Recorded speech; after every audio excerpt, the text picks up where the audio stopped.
So let's begin the day-long conversation on energy, that how energy can be generated. Now we are resting that how this energy can be stored. So stored and utilized when actually we require. And obviously there's a price to it. Actually there is a technology to it. And there is an ecosystem to it.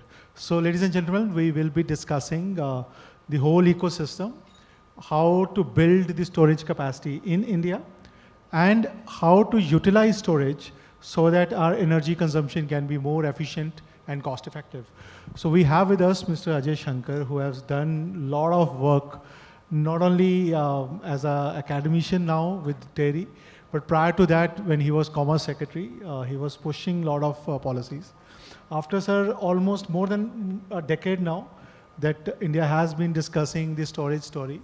Now we're actually seeing the storage tenders coming out. Yesterday, Gujarat came out with a lightning pricing, which I think none of us expected that it will go to that low. And certainly it is going, the solar way, that reverse bidding is actually bringing the prices down. Ajay sir, using your seniority, we want to understand from you. You have seen this baby grow. Where do you see, India's storage story going? And especially, when a lot of technologies across the world, we already have Tobes to talk about the European story here. So tell us which way India's storage movement going. Before talking of storage, I would make one general point that renewable energy, which is solar and wind, is inflexible in generation. And therefore, storage is the other side of the coin of renewable energy, wind and storage. So the world has been very slow in discovering the importance of storage. And that is best illustrated by Germany, which for some years has actually paid consumers to consume more electricity because they didn't create enough storage capacity. Now, we in India are a little ahead of the curve, though we could have been further ahead. And we need to create storage along with renewables and to see the two together give us electricity round the clock. Because now we are reaching a stage where we should look at round the clock green electricity. Now there is very positive news on storage. The first positive news is that globally the prices have come down to levels which even 5 years back were unimaginable.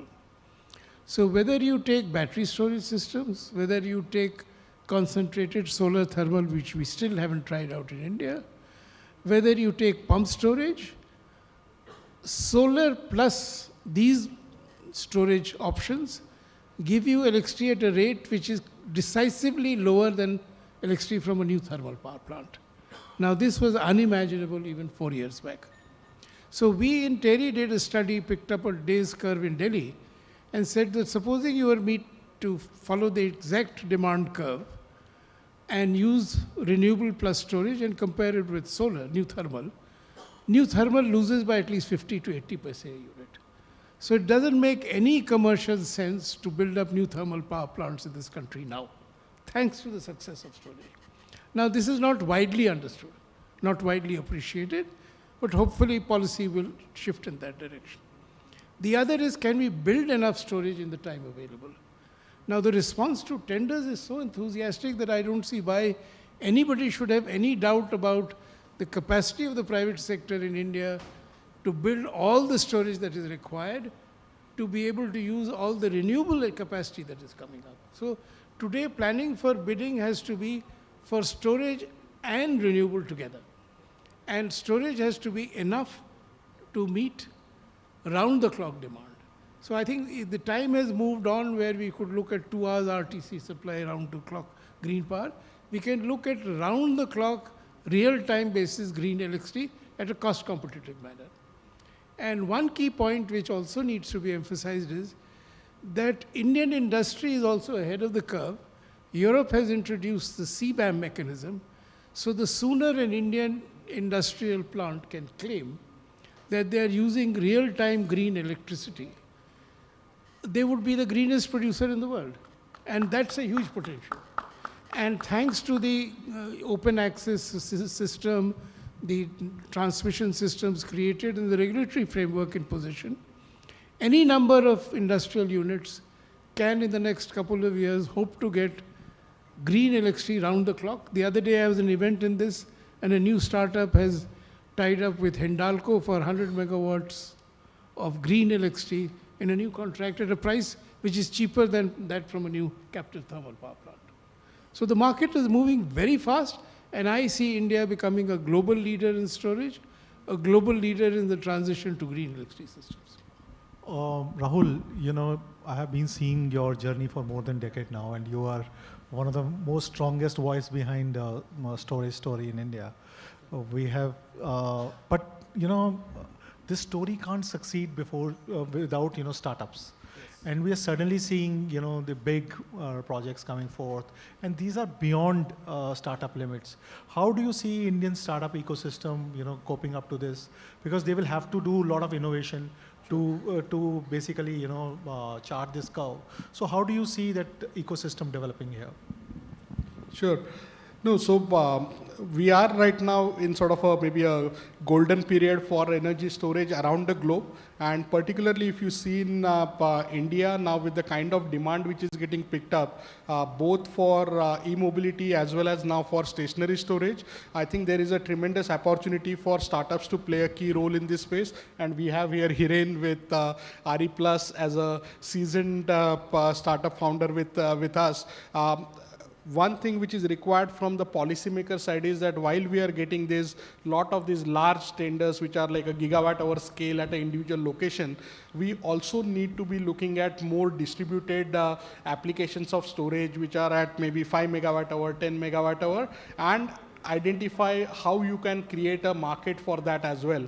If that happens, then that will provide actually a lot more stable opportunities for startups to grow instead of directly getting thrown in these reverse bid auctions where the only thing which people are asking is kitne mein dete ho, because storage is something where although reduction in the capital price is important, but at the same time, having worked for last 20 plus years in the sector, storage has lot of different performance parameters which will ultimately determine the levelized cost of the storage, and that's the aspect which right now is getting ignored, where unless you are actually installing, operating those storage projects, most of the tender participants right now may not be even realizing where is the differentiation.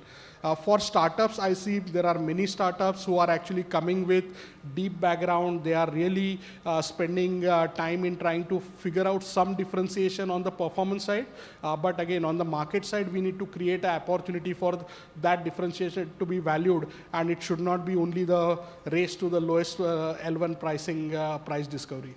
Yeah, thank you, Rahul. May I jump to Tobias before I come to Hiren you, because I want to understand, the technology play, because a lot of the conversation which Ajay and Rahul were doing, it is dependent on a lot of innovation which is happening largely in Europe, and especially in Germany. How are you funneling those innovation towards India? And what is the play which many of these, innovators see when they see, the stories which are emerging out of India? So Tobias, to help us in understanding that how German innovators are seeing, developments here in India, especially on the storage side. Thank you very much, and namaskar, everyone.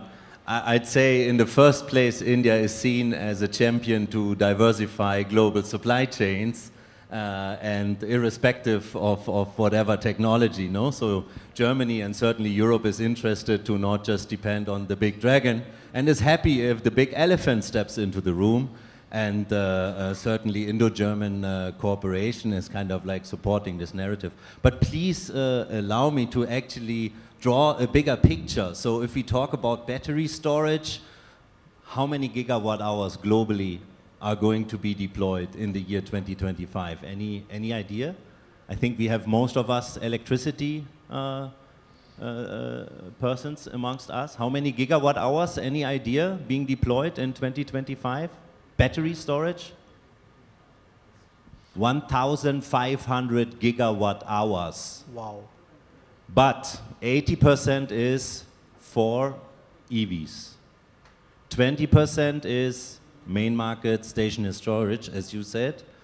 And if we just look into the stationary storage, we just need to see how much solar and how much wind is being put up. Sir has mentioned it.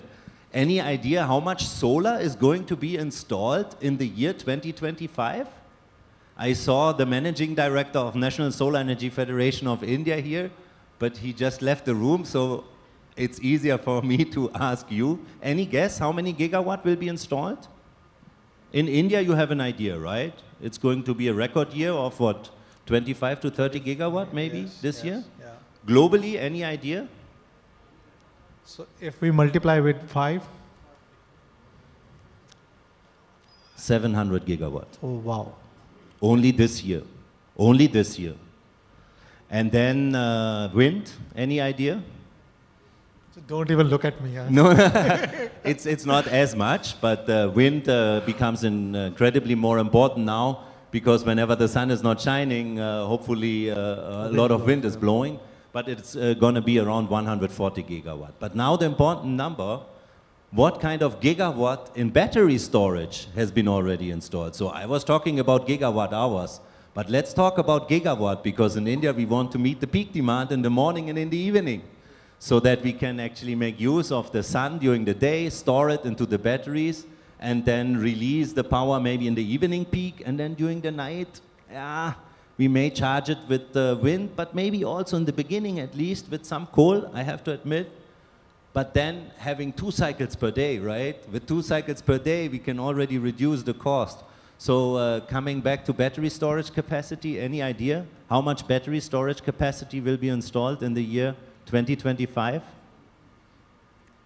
So we have 690 to 700 gigawatt solar. We have 100, what did I say, 70? 140, yeah, 140 gigawatt of wind. And it's going to be 92 gigawatt of battery storage with a capacity of around 250 gigawatt hours. So average is 2.5 hours battery storage, and this is 25. This is today. And we see that within the next 10 years, the average duration of the storage is shifting towards 4 hours. But coming back to your question, yes, certainly when you look at Germany, you ask for technology and you ask for technology transfer, but I think most important to realize is that stationary energy storage mainly is going to be LFP, maybe more than 80%, and till 35 sodium ion is, as per projections by BNEF, going to be around 10% of the market and then 10% other, no? So yes, the future niche market where India could actually leapfrog and look into would be, for example, sodium ion technology. But before I talk too much, let me please emphasize that I think a lot we can also learn on how to deploy energy storage from Germany. So I don't know if you have heard about residential virtual power plants. There is a company, for example, called Sonnen in Germany, which interconnects through the internet 150,000 home storages and is trading that electricity at the electricity exchange. So these kind of business models, if this comes up in India, that would be awesome. Thank you. Thank you, Tobias, and thank you, Professor Tobias, for the town hall on energy. Hiren, now I come to you. He has already told us a bit about the German technology and the scale globally, which renewable energy is going through. I remember we were having the conversation about this conclave when you were on board on Emirates flight coming from Dubai. So we were already playing with the energy and the storage bit. Help us in understanding when, entrepreneurs like you look at technology. There is a futuristic trajectory which is moving, and there is a lot of innovation which is happening across the world. How do you select energy storage technology, especially for your Indian projects? So, and where all do you see that best of the best technologies are available, which can be easily indigenized and manufactured in India? Right. Thank you, Anilesh, and good evening, everyone. So I think Tobias has already set the expectations very, very high. So I will try to match up with him.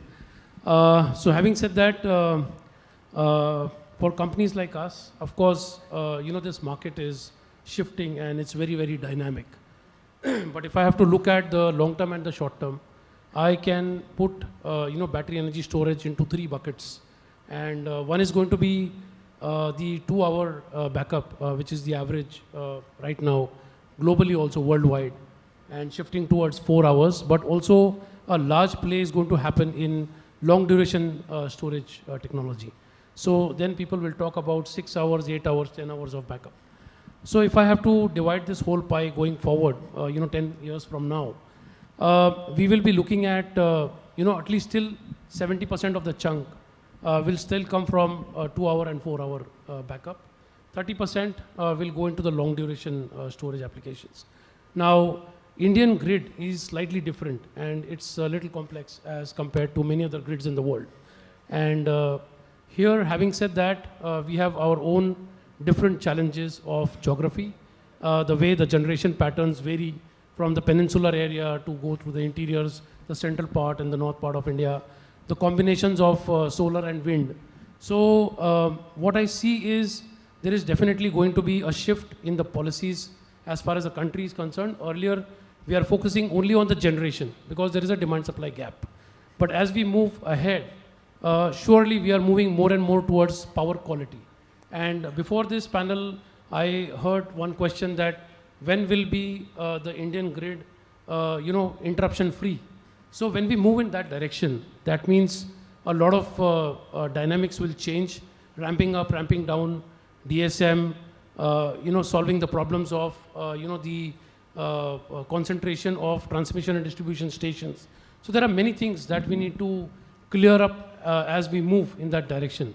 So in short, what I say is ramp up, ramp down DSM, declogging the transmission and distribution stations, going to be the primary and the most important topic to be cleared, and then followed by storage with 2 cycles per day, then solar with storage, 4 hours backup, 1 cycle a day, followed by the long duration. This is how the trajectory looks like. Companies like us, we are coping up because, of course, LFP is LFP, but there are different types of LFPs within LFPs. So there are different cells, different cell chemistries, combinations inside, anode, cathode combination.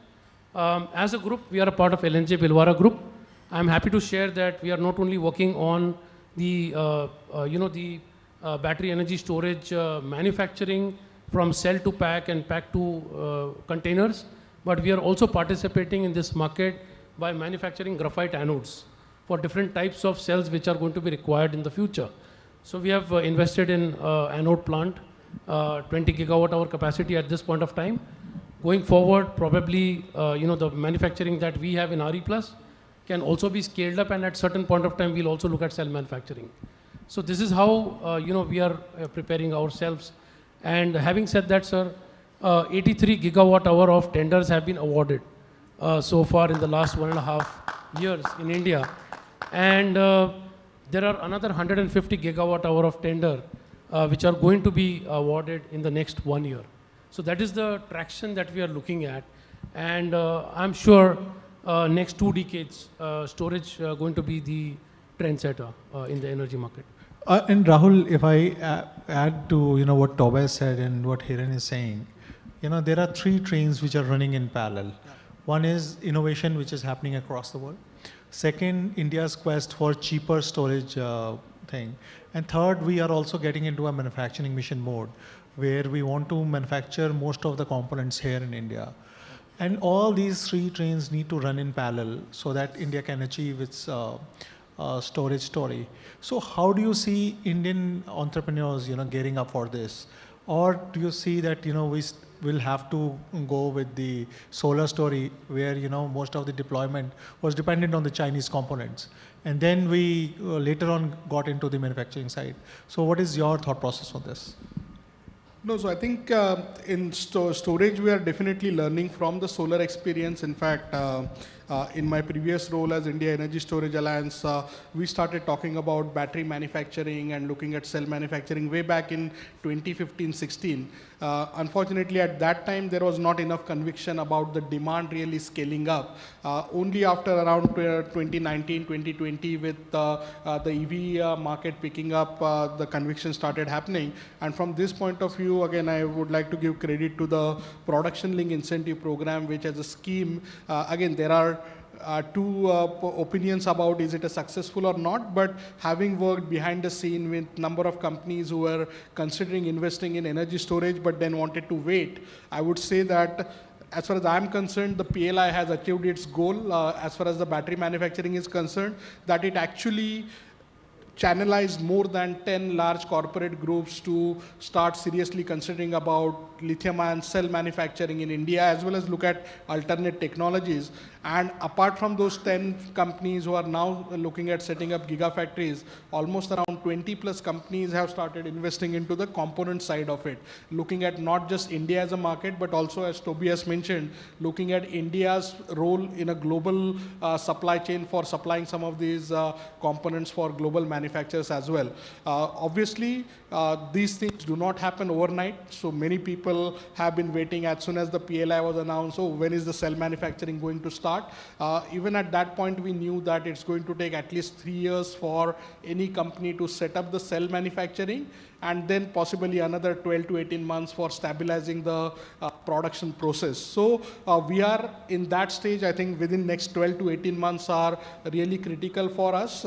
Right now, there are 3 companies, including Ola, Nash Energy and Exide, which are already have their factories ready and they are stabilizing their production. And there are other 6-7 companies will start their production within next 12 to 18 months.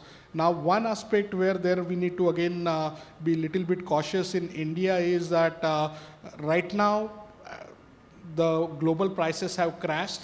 And that's a part where we need to make sure that we don't keep on reacting to quarter pricing trends to decide what we are going to do in manufacturing, in supply chain.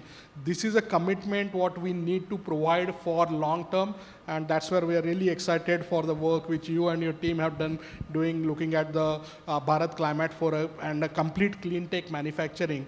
And this is the area where again we should not be looking at each aspect related to solar manufacturing, battery manufacturing or EV manufacturing in isolation, because that is one challenge which we have, where the classic story about elephant and 5 blind men. If everyone keeps on looking at every component just from their own individual profit or loss side, then we will never become a global manufacturing giant, which is an ambition for India. And many partners like Germany are also looking at India for achieving that. So that's a part. I'm very thankful that right from the Prime Minister's office, Niti Aayog, as well as various concerned ministries have realized this. And if next 5 years, if we can have a sustained policy environment where we don't keep on doing flip-flops, I think we will climb up the ladder very fast. Mr. Shankar, if you can help us, there have been a lot of talks on, what is the right kind of technology, where price and utility and efficiency, they all come together. So there have been now conversations on solid-based battery storage, graphite storage, lithium-ion based storage.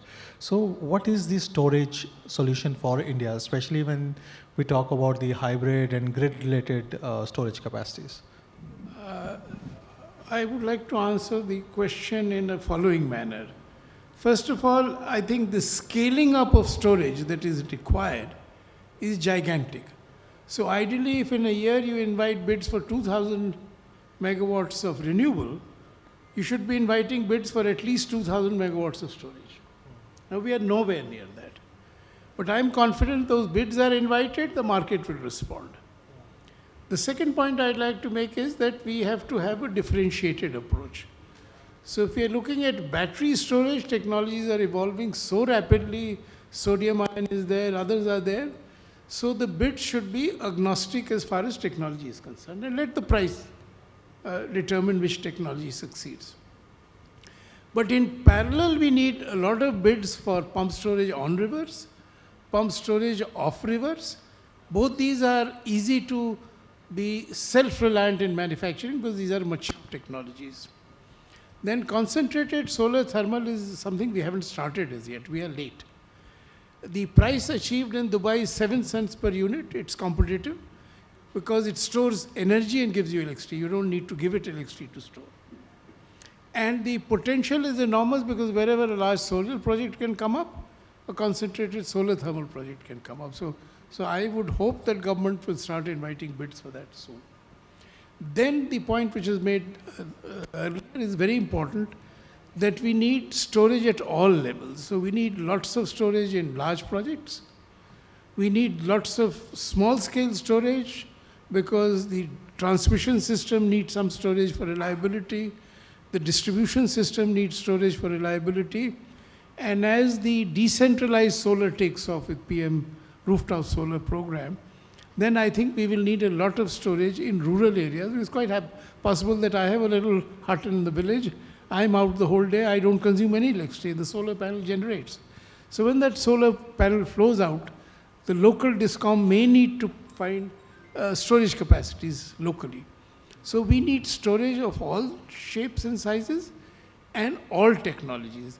And it's not the right stage to think that only battery storage will do, or pump storage will do, or off-river pump storage will do, or CSP will do. Given the scale of our needs, we need to run in every direction, because as I said, the bids out for storage every year should now equal the bids out for renewable energy. And that's a gigantic scaling up that is required. Tobias, when you talk to, you have understood with this conversation also that, India is a very price-sensitive market. We may provide the scale, but we are very, very sensitive to the pricing. So when the German innovators, talk to you that we want to explore Indian market, and do you give this caution that, Indian market has this unique feature that, they are very price-sensitive? And sometimes because of this price sensitivity, we may not opt for the top-of-the-line technology. So that guy may be having a top-of-the-line technology, but still, because of the price sensitivity, will opt for maybe a tier 2 or tier 3 level of technology. So how do you deal with your friends in Germany when they want to, explore Indian market? So. Yeah, thank you very much for this question. So I would answer this in, let's say, two directions. First direction would be to answer with what our honorable ambassador always says, make it in India, but make it on German machines. And maybe with German know-how. And I think there you would already achieve tremendous cost reduction, no? So Germany doesn't make a secret out of positioning India and having India as a global manufacturing hub, because Germany doesn't want to depend on the big dragon only, no? And the same story could be applied to battery storage. So yes, certainly. India also has some leverage in kind of like, having domestic content rules if it's related to, let's say, government money, no? VGF provided by through SECI or whosoever. So these kind of measures are there, no? So yeah, definitely we know that it will be difficult to export batteries from Germany to India, so make it in India, but make it on German machines. The second advice that we actually get from the experts is that we feel that Indians are sometimes confused and scared that the battery story could become the same as the solar story in the beginning, where you get too much dependent on the batteries. But there's a big, big, big, big difference. And the difference is that once you have imported the batteries, no doubt, the goal has to be as much as possible local manufacturing and building up the capacities in India. But there is still a lot of resistance to imports of battery cells in India, because sometimes you feel like, okay, first we'll create a market, we create a manufacturing, and then the market will come. Sort of a bit communist approach. But the other way around is also important. Create the market first and then let the manufacturing also come. And the advantage of importing batteries is actually that you can use them how often? How many cycles is state of the art? Any idea? I mean, you're experts in energy. How often a common LFP battery can be charged and discharged today? There is companies giving warranties, right? 10 years on a battery. And cycles, so charging, discharging, There's companies giving warranties on how many charges and discharges. 8,000. 8,000 cycles. Warranty is already given today. You know how many years this is if you charge the battery once and discharge it once a day? And then cycles, actually we are talking about now the latest, 12,000 cycles. 12,000 cycles. This is 30 years of charging the battery and discharging it on a daily basis. And this is just first use. Still, how much percentage capacity a battery still have after those 12,000 cycles? Any idea what the manufacturer? He's saying 70 to 80%. So 12,000 times reusing the battery, then still having 80% of the capacity left. So you use it, what, 10 to 30 years? Then second life. What is second life? Second life could be, for example, distribution grid boosters, no? For example, in Germany, 400 kilowatt superchargers for our EVs, but our distribution grid actually is also not able to handle, let's say, 4 megawatt at one point where there is 10 chargers, right? So we put old batteries there, because with 70%, there's still enough, no? So second life. So first life, second life, then maybe third life. So you use this battery, basically, if you're smart, for 40 years plus, and then you recycle it. Guess what? What is the percentage of recycling already achieved with the patents existing globally? More than 99%.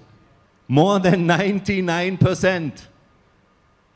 40 years of LFP use, and then you recycle it. It's called global mining. What is the status quo of India right now? India is importing a lot of fossil fuels. How much are you actually paying to countries you often even don't like? $200 billion every year. $200 billion, more than $200 billion every year is going outside the country.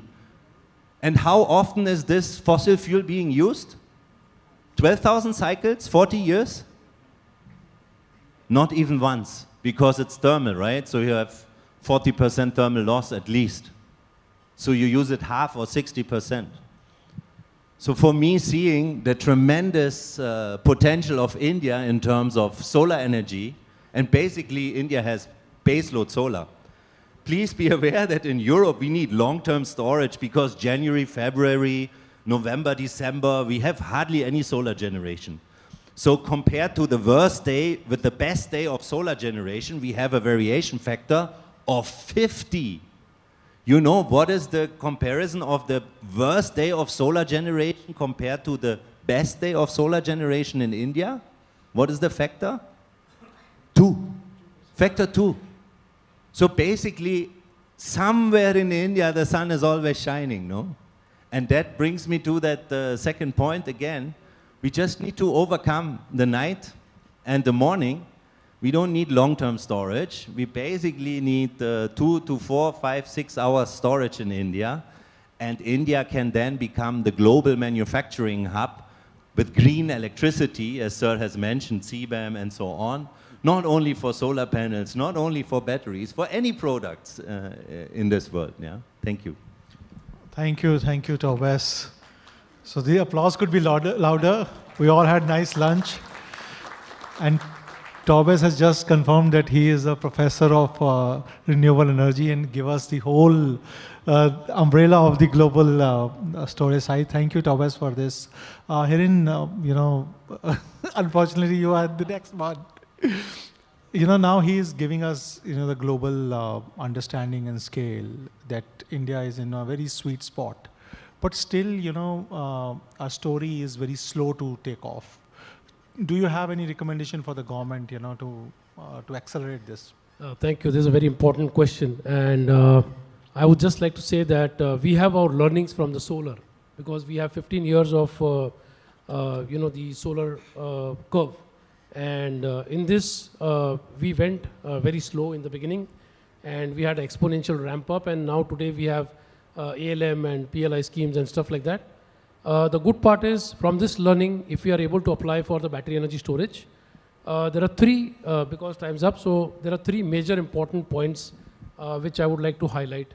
The first, we have to be very clear on the regulations and the kind of, the standards that we are going to follow when we talk about battery energy storage. Second is the infrastructure, because here is one very big major hurdle and bottleneck which we find.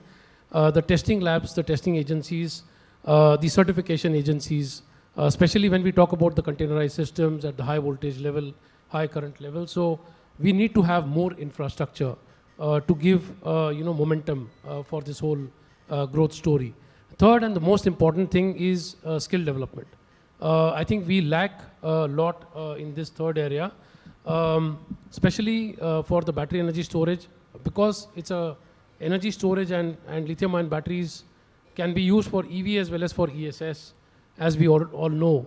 And what I see, the way we have positioned ourselves in the market, the EV can give you a baseline for your manufacturing facility, because it's a regular requirement which is coming for production. ESS can be up and down because projects may come, projects may slow down. And then, so we have to build up on that. And there we need to have a lot of people who know, have the skills, know the, who are experts basically in different domains and different areas, because it's a very wide subject. It's not just about what is inside the cell. Inside the cell is basically chemical reactions. But when it comes to outside, there is electricity, there's voltage, current, IR. When you go to a system level, there is high power, high voltage systems. When you actually use it, all these things together, then you have some energy management system, you have a battery management system. When you collect all of this together, then there is data management. So you have machine learning and you have data from IoT, and then using all of this together, you can definitely make very smart algorithms and programs, taking it to AI, where things can run automatically. So when one asset is lying somewhere in the central part of India, and there is a deficit of power in another part of India, automatically, if everything is connected, you can discharge the battery and use it where it is required. So these are the things which we need to build up, and that's where we need to go. Rahul, I have seen your days with darker hair, and when you were very frustrated, yaar kuch nahi ho raha hai in storage, and now something is moving. So now the something is moving and things are taking shape. So help us, in actually listing 2-3 things which government need to push, so that this acceleration and we can match up to the global trajectory. So help us in understanding that. Sure. So government, as well as I would say that groups like India Today need to help on one area, because you raised this question about India being a very price sensitive market. So one thing I would like to say it is that price is issue only in absence of value. So that's a part where we need to understand that we are not talking about energy storage just as a commodity where we are just looking at buying the cheapest batteries. But if you start paying attention to the different applications, what value storage is bringing to different customers, then there is a very wide range of value which is being there, right? Someone who is still using diesel generator for resorts or something, actually the value of the energy storage what is bringing to is actually more than even 20 rupees, 25 rupees per kilowatt hour. It is not 2 rupees. If someone is as a commercial industrial customer who is buying power from a discom at 12 rupee, 14 rupee per kilowatt hour plus paying demand charges, the value for customer is a lot more. So we don't need to worry about this aspect where we are only looking at lowest price and India becoming just a mass market for cheap batteries. Actually, there is a opportunity for looking at range of different solutions. And if we pay attention on that, I think there is going to be tremendous opportunity for innovation across various startup categories. And given the diversity and the size of India's market, it's very hard for anyone else to beat it.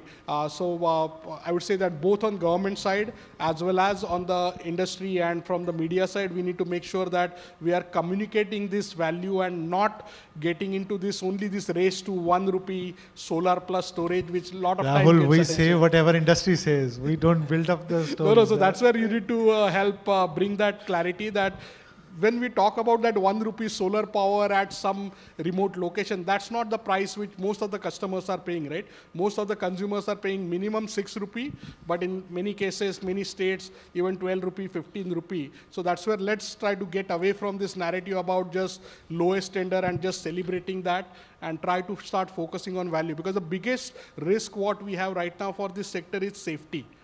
And this is an area which keeps me sleepless at some nights, because having done work for last decade to create this market, the only thing which can derail the growth is if we have any major accidents.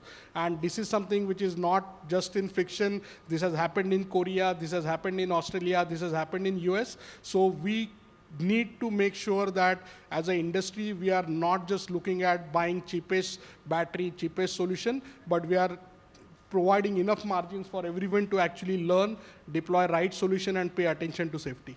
Thank you, Rahul. Ajay ji, last words of wisdom before we wind up the conversation. The last word would be that we need to pursue two somewhat contradictory objectives. One is a very competitive supply side market across the entire range, and the only way to do it is to invite lots of tenders, because the private sector responds very well. So just scale up bids for all kinds of things. But in parallel, we need to see that every promising technology gets a space, even if there is a price difference. So if concentrated solar thermal, which uses mirrors, which can be made in India, has a huge future, we should invite bids and be willing to pay a slightly higher price. Similarly, if long-term pump storage has a slightly higher price, we should aim to develop our entire pump storage potential in the country. Then there is a parallel stream of manufacturing. Now that is much tougher. It needs a very nuanced policy. We have seen some success in PLI, but at the end of the day, we as a nation should be prepared to pay a slightly higher price to get domestic value addition going for a short while. And in a competitive market, we will achieve global prices, global lowest prices, but there is a transition where we should be willing to pay a slightly higher price. And that's what I'm hearing from industry time and again. Thank you, sir. Thank you. So with a warmer round of applause, we acknowledge the wisdom which these 3 or 4 gentlemen has given us. With this, we thank you, Rahul. Thank you, Ajay Shankar. Thank you, Hirenji. Thank you, Tobias. Thanks for your wonderful town halls. Thank you very much.